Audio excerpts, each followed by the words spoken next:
Boy in Green. Chapter 3. The next morning, Peter was given a ride back to one of the smaller islands near Terranil. The island was very close to the place where Sir Don lived. It had a small village where Peter found a job, while he tried to figure out a way to travel to the island with the great pixie tree. All he could do was work until he earned enough money to buy a Pegasus. Plus, it wasn't that simple of a purchase. The Pegasus also had to choose you if it was ever going to obey. They enjoyed their freedom and weren't easy to tame. As Peter was feeding some chickens, he heard some people shrieking in the town square, followed by a high-strung neigh. He turned to Mr. Hath, who was the man he worked for. "Do you think your Pegasus got out again?" "Maybe, go check it out." "I'll finish up here." Peter nodded and set the chicken feed down. Briskly, he raced off to the town square. There a group of ferrymen tried to calm a Pegasus. Peter knew it wasn't Mr. Hath's, but he did recognize the Pegasus. It was the brown one he used to feed and care for all the time. It must have gotten away from Sir Don's place. As the Pegasus caught sight of Peter, it calmed itself. The men were shocked as the Pegasus pushed past them and headed straight to Peter. He smiled and held a hand out. The Pegasus trotted closer until Peter's hand touched the Pegasus' soft muzzle. "Peter," one of the men asked, "does she belong to Mr. Hath?" Peter looked away from his friend and over at the man. No, but I still know her owner." "All right, then be off. Just don't let that thing near the square again.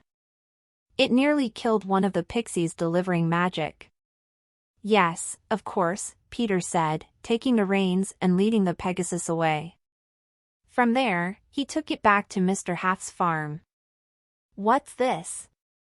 Mr. Hath said, looking over the Pegasus. "An old friend.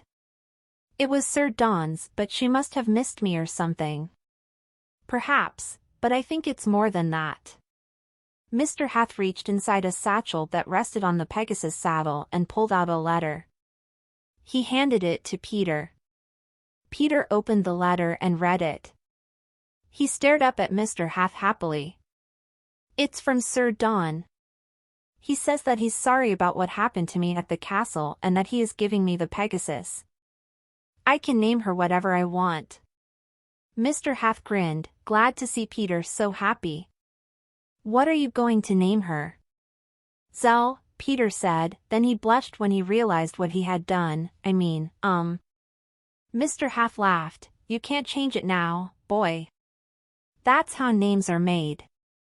If it feels right to call her that, then that's her name. Besides, I'm sure the princess won't mind having such a fine Pegasus be named after her." Peter blushed even more. Mr. Hath didn't know much about why Peter was banished, but he did know it had something to do with Celilia and that the boy had feelings for her. No one could sneak a royal harp into his house without him knowing about it.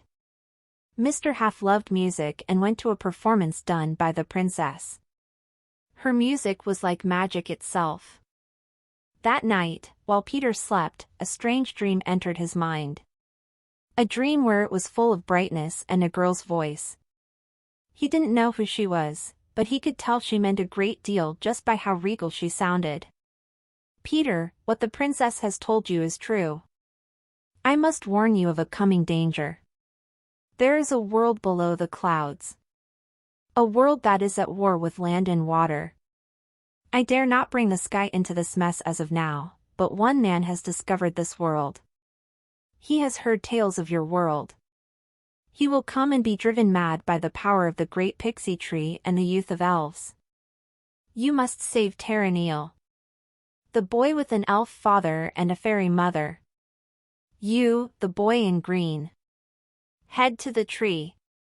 The dream showed a grand tree with golden and white blossoms that shimmered by the lights of pixies. Then, in an instant, the tree began to rot and decay. The lights of the pixies faded, and Peter could hear awful screams of fairies and elves alike. Red blood oozed out of the tree. Peter woke up panting with sweat dripping down his face. He pushed his covers away and went to find Mr. Hath. He found the man in the kitchen with his wings extended. He was flying around to reach the higher shelves, his wings a brilliant red like a cardinal. Mr. Hath glanced down and flew to Peter, making his wings vanish as he touched the ground. "Why, what is the matter? I need to leave right away. I just had an awful dream." Peter took the map that Cecilia had given to him and pointed at the island where the great pixie tree was. "The tree is in danger. Cecilia had dreams about it. Now, so do I. Do you believe me?" "I do," Mr. Hath responded, surprising Peter. "You do?" "Why, of course. I have heard many tales in my old age. And one that I have always been certain of was the one about the boy in green wearing an elf hat with a red feather from a fairy's wing. I couldn't forget." "But what about your farm? Won't you need help?" Mr. Hath chuckled, "Not at all. I've been doing this alone for years. Take your Pegasus and fly to the tree. Go, Peter, go." Mr. Hath pushed Peter out and door and to the stables where Zell, the Pegasus, waited. Peter was about to ask for his things, but then Mr. Hath handed him a bag. In it were the food, the harp, and coins Princess Cecilia had given him. Carefully, Peter mounted his Pegasus and looked fondly at Mr. Hath. "I'll be sure to live here when I'm older. It's been a real treat these couple of days. This place was like a real home to me." Mr. Hath smiled. "I'll be waiting then." As Peter took off to the sky, Mr. Hath added, "Your mother would be so proud." Through ups and downs and continuous flying, Peter reached the island where the great pixie tree lay. The island wasn't like what he thought it would be. All the trees were dead and no animals could be found, besides dead birds. Peter kept close to Zell, but she seemed just as scared as he was. Finally, they saw the great pixie tree in all its glory from the thick fog. It still had blossoms and looked healthy, but the lights of the pixies surrounding the tree were acting strange and buzzing around wildly. That was when Peter noticed the dead bears around the tree's roots. He gasped, realizing these bears must have been Oberons. They protected the tree since it kept them strong and ageless like the pixies. What force could have possibly wiped so many out when they were near the tree? Quietly, Peter and Zell stepped through the grave of Oberons. There seemed to be nothing there that could have caused this much damage. And then from above, there was the sound of something huge flapping its wings. Peter looked up to see a golden-colored dragon with a wide wingspan. And attached to the dragon was a ship. As Peter hid from the giant creature, he could make out a flag on the ship. It was black with a skull and two crossed bones. He had spotted dragons before, but no dragon this size was ever brought up. As for the flag on the ship, he had never seen or heard of anything like it. Suddenly the dragon disappeared, creating the illusion that the ship was floating. Peter knew better since he had heard of an unseen dragon before, answering the question as to why he couldn't identify it. No one had witnessed the unseen dragon's true appearance and size. He wasn't hoping to be the first, yet he was. Finally, the ship floated away from sight, which meant the dragon was gone too. Peter came out of his hiding spot and noticed that all the pixies were surrounding him. He blinked and looked at them. Up close, the pixies weren't as cute as people said, as their expressions were scrunched into scowls. All at once, they squeaked at him and buzzed around him like pests. They assumed he was with the people that caused the destruction done to their home. Peter tried to explain and avoided swatting them away, but they continued to swirl around him. From his bag, he saw his harp sticking out. He remembered what the princess had told him. It was all about the music. Quickly he dashed to the bag and yanked out the harp and plucked a few strings. Slow and steady, the pixies calmed themselves as Peter played a song. Once the song was done and after he put the harp back, he said, "I came to help." The pixies gathered in a huge group huddle and squeaked it over. When they turned back around again, one of the pixies crossed her hands and shook her head defiantly. Peter's shoulders dropped. Then a single pixie buzzed her way to Peter. She wore a light green dress and had golden hair. Instead of an annoying squeaking noise, her voice was more like a sweet bell. He couldn't tell what she was saying, but she frowned and held back tiny tears. Then all of the pixies flew off. Peter yelled at them and ran to catch up. He was careful to not step on any dead oberon's since they deserved much respect. Finally, the pixies stopped by some roots of the great pixie tree. By the roots was a baby panda bear. It wasn't dead, just injured. Without thinking about it, Peter bent down and tried to help the creature. The pixies grew furious, but the pixie dressed in green stopped them before they could harm Peter.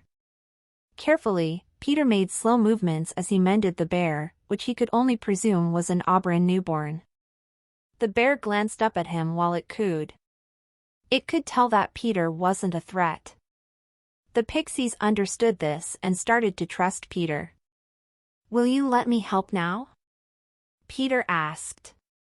The pixie dressed in green nodded and buzzed happily over Peter's head. He laughed, but then the island rumbled to life. The roots they were by decayed like in Peter's dream. The pixies and Peter backed away from the tree as a quarter of its blossoms fell. The rumbling stopped as well as the decay along the roots of the tree. It was slowly dying. This wouldn't be good. Soon the tree would look like all the other trees around. Rotten and barren of leaves. A voice rang out from the heavens above. It was the same one from his dream. "See here. In years to come, when you reach the age of 14, the age when else aging slows, this grand tree will die along with the fairy's magic. You hold the last oberon. Keep this cub safe. To heal the tree and give you the time you need, you'll have to find 3 objects. The sun of the sky, the moon of the earth, and the star of the sea. However, you will need all of the pixies to bring back the magic. And to help you on your quest, I give the power of the wind. A power in which physical magic will not be required." Peter felt the wind whip around him. It ran along his hands and his whole body. Then his feet hovered over the ground. He was flying. He could finally fly like his mother, but he didn't even need wings. He laughed and flew around as the pixies watched him. Then he touched the ground again when he realized that the oberon in his hands was getting scared. That and the voice said to him, "Now go and save your people before it is too late." After that, the voice's presence faded. Peter turned back to where he left his Pegasus. Although he could fly now, he didn't trust himself to be strong enough to go beyond the clouds. He would be the first to see the unknown world below. The sea and the earth. He turned to the pixies and tried to say farewell, but the pixie in green protested.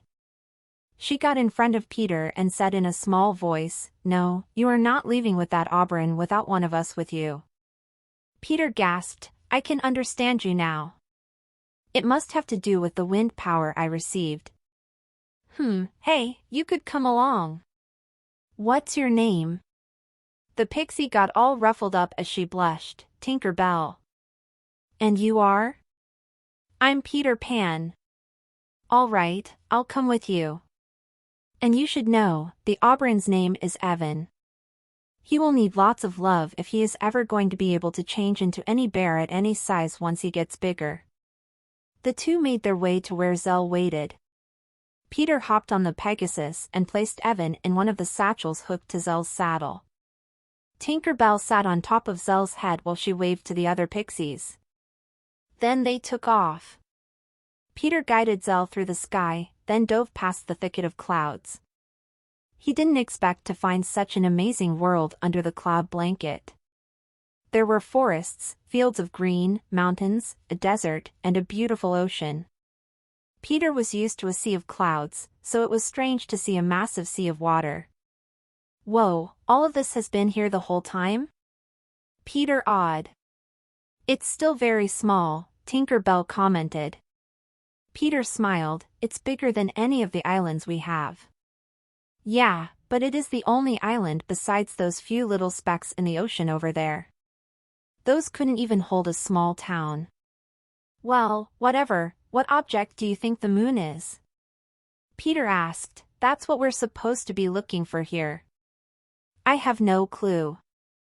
The moon is the moon, you can't keep it. Tinker Bell shouted, confused by the voice's words. Maybe we should start with the sea. Wasn't that the star? Yeah, the star of the sea. Maybe we just need to take a scoop of the water. After all, water reflects the sky, which at night would reflect the stars. That sounds easy enough.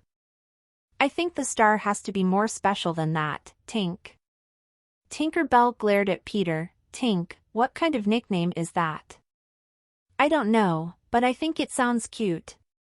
Suddenly she blushed when he said, oh, cute huh? I can work with that then. You can call me that all the time now. She started to smooth out her green dress and play with her golden curls. Where should we land? Peter asked as he flew above the beach areas. Tink looked out more toward the sea. I think we should land at one of those tiny islands I was talking about. That way no one gets suspicious. If you remember, this world doesn't know ours exists and the Creator doesn't want them to know just yet. The Creator, is that the voice? Peter asked as he directed Zell towards the sea. Tink realized what she had done and panicked. The Creator? What? I didn't say that. I said the voice. Wow, so this is for real. I have been called upon by the goddess. Hey! Tink pointed a finger at him. She doesn't like being called that. Why not? Tink shrugged. I don't know. The Creator seems more appropriate, I guess, but you would think goddess sounds better and more respectful. We pixies have only heard her voice from time to time. The great pixie tree is a place strong in spirit. She comes often. My friends love it when she visits. Peter noticed that Tink got a little sad when she mentioned her friends. Did that ship take some of the pixies? Tink nodded as she wiped away her small tears. Yes, they were taken by a man that called himself Captain James Hook, Lord over the Dragons.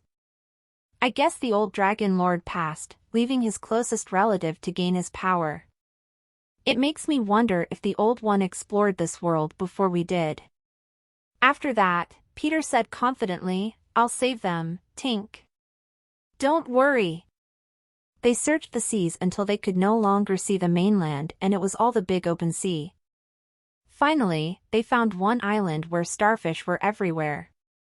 Peter set Zell down on the island.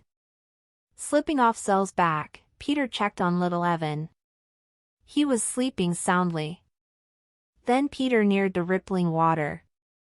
He had no clue what to look for. Tink joined him and pointed over to an orange starfish. Whoa, look at that. It looks like a star. Maybe that's it. Peter jumped in the water and splashed to it. Carefully, he tried pulling the creature off the rock, but it wouldn't let go. He yanked a little harder and nearly toppled into the water once the starfish gave up its hold. Turning it over, he saw its tube-like feet moving, which he found fascinating and disgusting at the same time. I don't think this is it, he said to Tink. Suddenly, there was someone singing in the distance. The song was very odd and made up on the spot. Put it back. Put it back. Before I attack. Put it back. Put it back. Starfish is no snack. Peter didn't move. Was someone trying to sing in an attempt to make him set the starfish down? He wasn't going to unless whoever was singing made an appearance. Plus, this person could help him out. I'm not going to, he shouted out to the sea, unless you show yourself and help me. Then he heard some loud whispers behind a rock close to where he stood. Why didn't he do what I asked? He is human, isn't he? Maybe he isn't. Then what is he if he isn't a human? Nothing else has two legs like that. I don't know.